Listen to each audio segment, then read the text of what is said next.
Okay friends, welcome to the clip. Now you can see here a global variable is assigned here. A is equal to 1. The global variable is A and the value assigned it's for is nothing than 1, and a f function is defined inside the f function. We can see a print statement which has the global variable assigned, and in definition of G, the G function has changed there because we assigned a local variable with integer 2 which prints the value as 2, and in here we see that local variable redefine the global variable, and again the global variable comes to the value 1.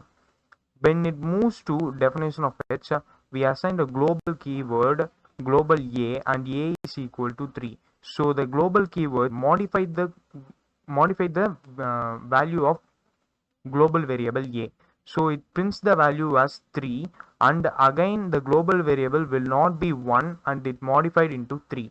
Okay, you can clearly see in the output that global variable for first output is 1, and the second function which used the global variable as 1, and in the global variable again it changes to 1.